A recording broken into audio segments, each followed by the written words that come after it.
Peças raras. Você em sintonia com o rádio.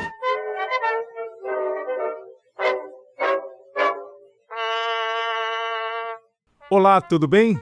Eu sou Marcelo Abud, seu podcaster radiofônico, e estou de volta com nossas Peças Raras. Bom, você que acompanha já há bastante tempo o nosso podcast Peças Raras, que, olha só, no ano que vem completa 20 anos de criação, já se acostumou com algumas entrevistas que eu chamo aqui de Museu Virtual do Rádio e da TV.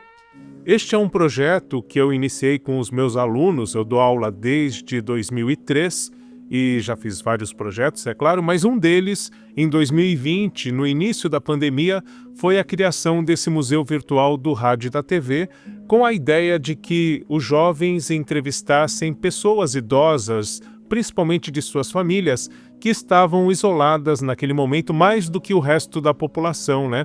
Essas pessoas ficaram realmente muito, fragilizadas com a pandemia, nós sabemos disso, um momento muito difícil, mas a criação desse diálogo entre gerações para que se conversasse sobre o rádio e a TV ativou boas memórias e foram momentos muito gostosos. E a partir disso eu comecei a, em todas as turmas, desenvolver essa atividade.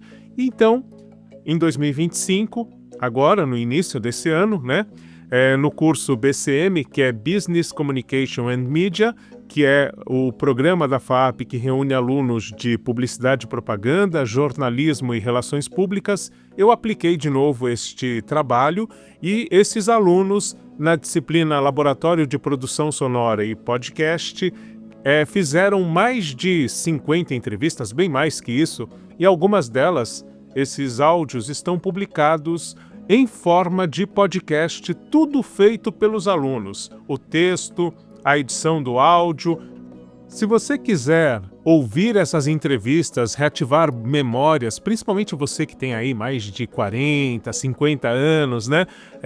E ouve aqui o nosso podcast, quiser lembrar de bons momentos do rádio e da televisão, muitos deles possivelmente que estão também na sua lembrança, então você pode visitar o Museu Virtual do Rádio e da TV, o podcast que está disponível no Spotify, no YouTube e no YouTube Music. Ou você pode também entrar em museuvirtualdoradioedatv.blogspot.com, museuvirtualdoradioedatv.blogspot.com. Lá você vai encontrar os links para os áudios aí desse podcast agora de 2025 e também alguns episódios publicados de anos anteriores. Bom, e aqui, você sabe, continua sempre em sintonia com o rádio e a partir de hoje eu vou trazer alguns, vamos chamar assim, de retratos falados desta exposição de boas memórias. Será uma galeria de centenas de peças raras que eu começo a publicar a partir de hoje aqui no nosso podcast. Como é que vai funcionar?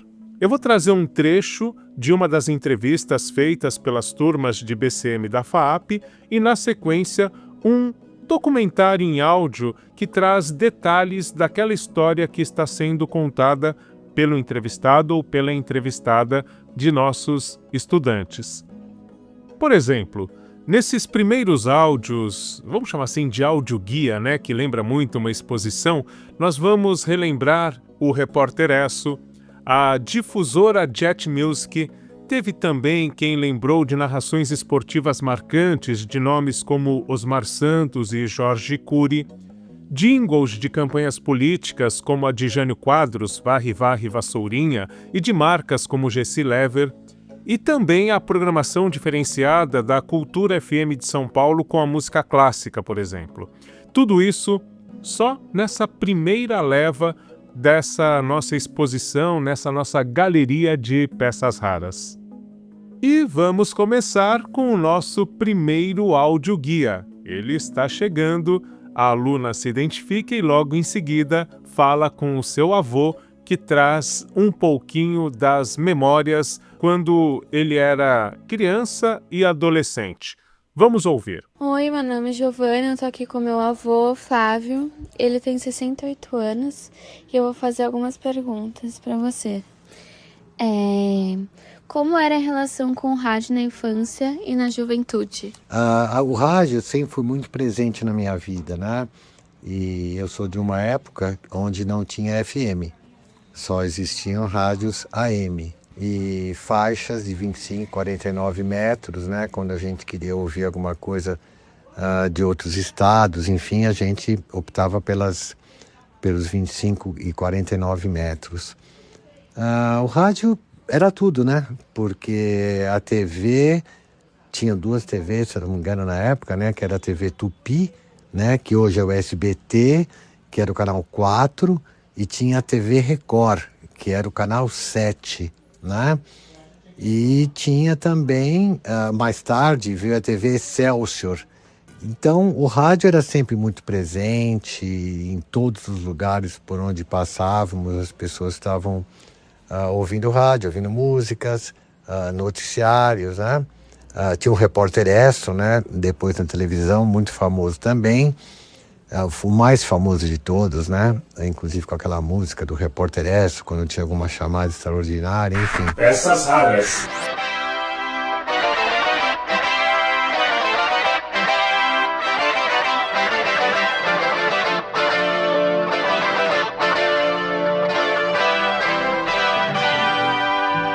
Você já ouviu falar da agência de notícias Gillette Press?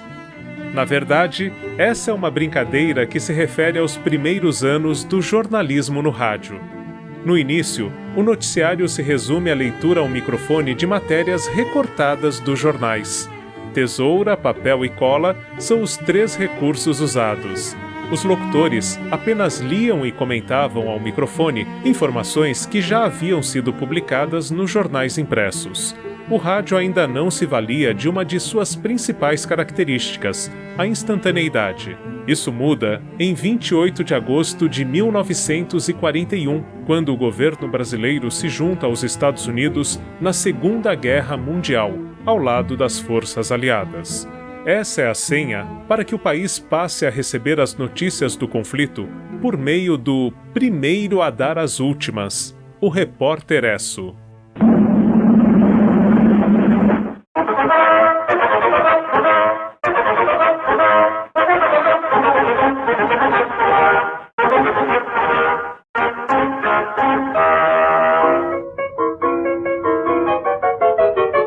O Boletim de Notícias conta com patrocínio da Esso Brasileira de Petróleo, repetindo o formato de sucesso que já existia em cidades como Nova York, nos Estados Unidos, Buenos Aires, na Argentina, Santiago do Chile, Lima, no Peru e Havana, em Cuba.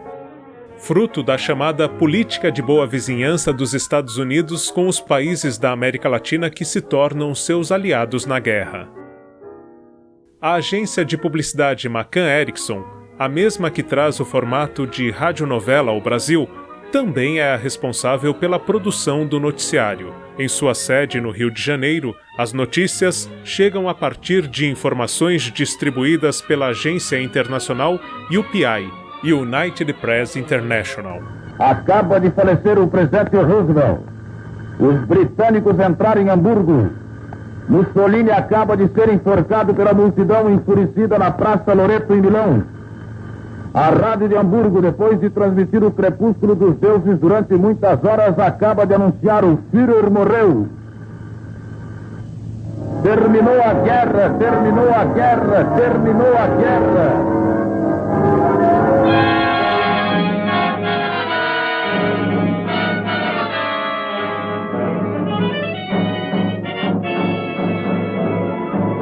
Até 1945, quando a guerra acaba, as notícias transmitidas envolvem principalmente informes sobre o desenrolar do conflito. O Repórter Esso se notabiliza como testemunha ocular da história.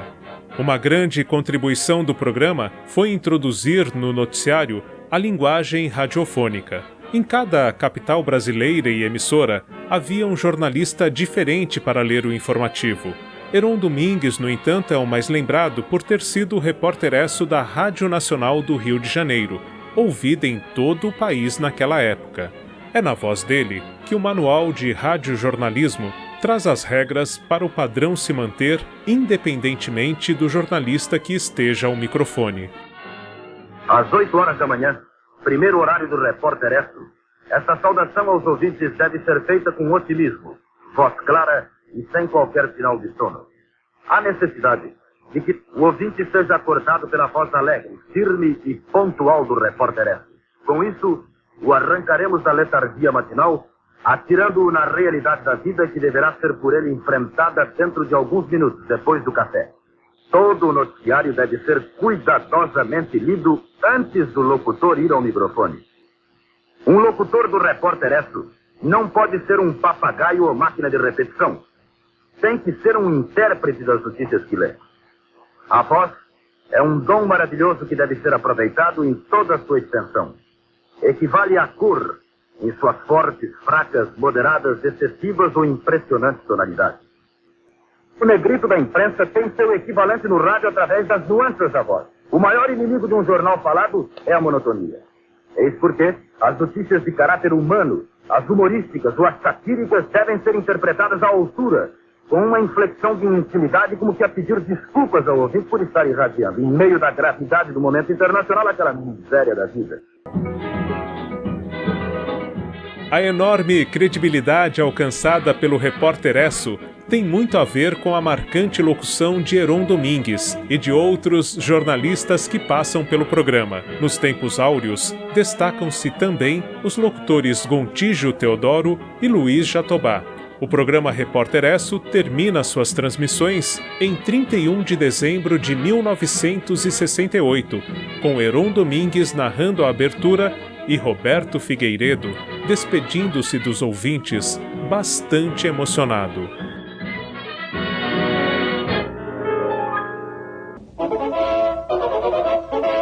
Amigo ouvinte, aqui fala o Repórter Esso, testemunho ocular da história.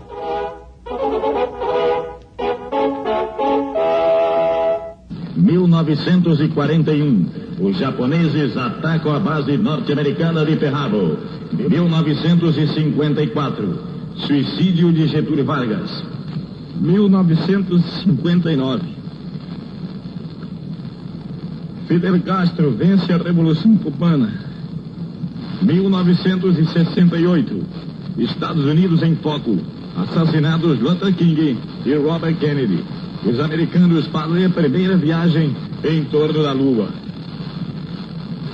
O Repórter Esso, um serviço público da Esso Brasileira de Petróleo e dos revendedores Esso, encerra aqui o seu período de apresentações através do rádio. Boa noite, ouvintes, e feliz ano novo são os votos da Esso.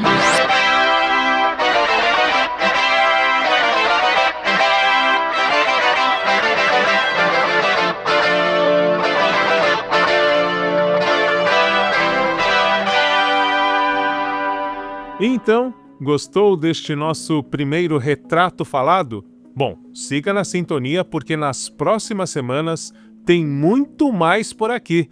Vão ser mais de 100 relatos ilustrados com nossas tradicionais peças raras. E antes de terminar, eu reforço que se você quiser também ouvir essas entrevistas muito legais na íntegra, feitas pelos alunos, pelas alunas de BCM da FAAP, você pode ir ao podcast Museu Virtual do Rádio e da TV, tá tudo lá, é muito bacana, você vai conhecer também as carinhas das pessoas entrevistadas. E outra opção é você visitar o blog Museu Virtual do Rádio e da TV.blogspot.com, Museu Virtual do Rádio e da TV.blogspot.com, onde tem os links para o YouTube Music, para o YouTube e para o Spotify, onde estão esses relatos, né? E também há lá outras histórias desde 2020 até aqui, muito bacanas para você conferir, para você se emocionar e relembrar do rádio e da TV de outras épocas aí. E outra coisa, se você também quiser participar e enviar a sua memória, pode fazer isso. Entre em contato comigo pelo e-mail contatopeçasraras, fica contatopeçasraras@gmail.com, contatopeçasraras@gmail.com, e a gente pode combinar também de ter a sua história na nossa galeria de peças raras aqui no nosso Museu Virtual do Rádio e da TV, esta série que começa mais uma edição hoje, né?